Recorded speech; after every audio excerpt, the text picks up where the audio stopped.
Who would have thought that cinnamon would be one of the greatest payoffs of 2023? Man, you gotta love movies.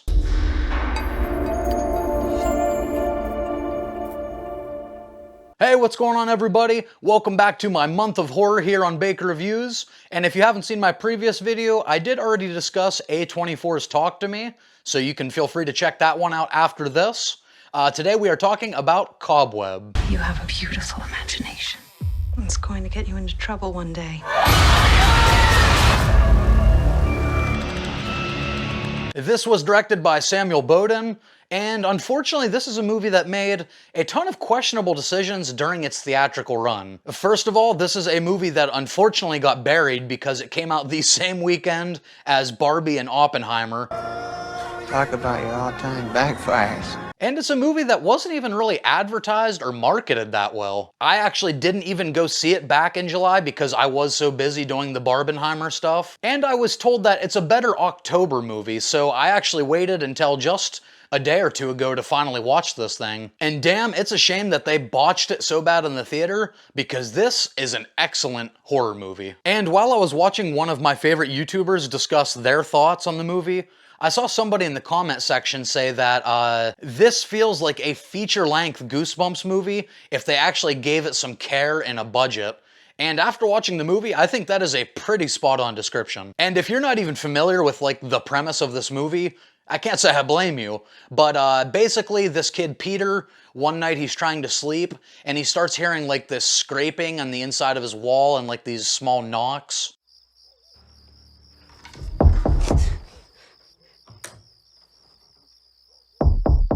And yes, I know, person inside the wall, it is a concept that's been done 1,000 times in the past. But that being said, this movie does a fantastic job with it. And to start right with the positives, like I already mentioned, I am so glad that I waited until October to watch this movie, because this hands down has the most like Halloween time vibe of any movie this year. Hell, this thing has more of a Halloween vibe than the entire David Gordon Green trilogy, which is kind of sad. But yeah, it does absolutely nail that time of year, that Halloween atmosphere, which is why I'm still confused why they released this movie in July. But beyond just like the Halloween-y feel, the entire atmosphere for this movie is top-notch, and that includes like the lighting, the use of shadows, these silhouettes.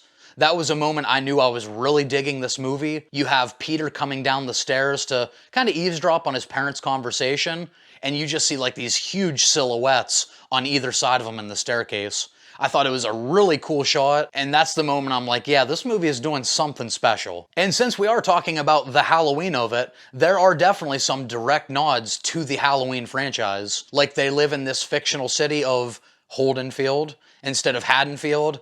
You have one scene that feels like it was directly inspired by Halloween, where this bully kid knocks over Peter and he drops his pumpkin and the kid smashes it. That is a like direct correlation to Tommy Doyle in the original. So this definitely pays some respect to Halloween. And on top of the atmosphere and the lighting, the shadows, all that good stuff, there's just some great camera work here. To be honest, the further this movie went along, the more it kind of reminded me of a Sam Raimi movie. You had like the Dutch angles, you had the close zoom-ins, you had some camera twirls and stuff. So big props to Samuel Bowden for that, because you guys know I love me some Raimi. And then as far as our characters go, Anthony Starr and Lizzie Kaplan as Peter's parents, creepy as fuck. Like some of the creepiest parents in recent memory. No more nightmares. No more. That's right. Anthony Starr, which most people know him as Homelander from The Boys, just every role he's in, he has this intensity about him. And in this movie, he uses that to his advantage to have like this underlying sinister nature to like almost every line he delivers. You don't hear anything, Peter. And then on the other side of that, Lizzie Kaplan as the mother does such a great job of just like flipping her character on like the drop of a dime.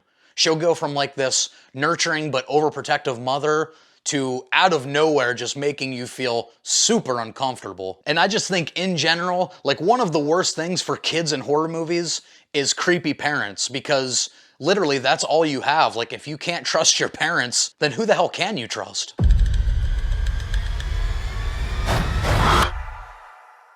Mom? And then Woody Norman as Peter turned in a great performance. If you know me, You know, child actors are very hit or miss for me. When a bad child actor is in a movie, it almost ruins the entire thing for me. Yippee! But luckily over the last couple years, we have had some strong child actor performances. And this kid is great. He just turns in this performance where it's so believable every time that he's creeped out or scared or terrified of his parents. Everything he does is just super believable.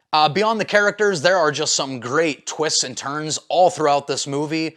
It's another one, just like Barbarian last year, where I never quite knew where they were going with it, and that is one of my favorite things when a movie keeps me guessing. Now, this is from a lot of the same people that did Barbarian. I learned that after watching the film, so that totally makes sense. Barbarian, one of my favorite horror movies of last year, same with this. You just never quite know where the truth lies in this movie. Like, is this kid hearing things? Is it just his imagination? Is there this voice telling him to do bad things, or is he just doing it on his own accord and making up a story? Are his parents these raving lunatics that are keeping this dark secret for him, or are they just kind of weird people? You don't really know until the conclusion. And this is the point where I just have to touch on a few spoilers to talk about a few beats in the movie. So just be warned, from this point on, there's probably going to be some spoiler talk. But a great example of not knowing exactly who's telling the truth, where the truth lies, is you discover that this family doesn't celebrate Halloween or trick-or-treat because a few years back, a little girl went missing in their neighborhood, so it's just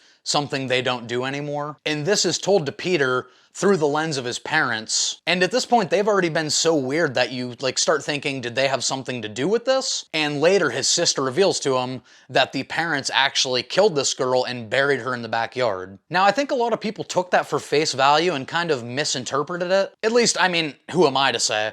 But at least my interpretation was that the girl in the wall, who ends up being his sister, definitely lied to him here, and she actually killed this little girl, and the parents buried her to kind of hide it from people because they didn't want their daughter to be taken away from them, so they kind of covered her tracks. There are just so many of these moments throughout the movie, and I love that form of storytelling. And guys, it hurts me to say this, but this movie was this close to being like a horror classic.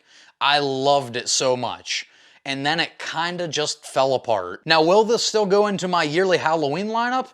Absolutely. I think this is one of the best Halloween-themed movies. But with that being said, let's talk a little bit into the negatives and where it falls apart. And the biggest issue I had is I personally think it was a huge mistake to show the sister in the third act. Like when Peter does finally let her out, there's a lot of clever camera tricks. You see her maybe in the background where you can't make her out. You see her like relegated to the shadows, and that was clever.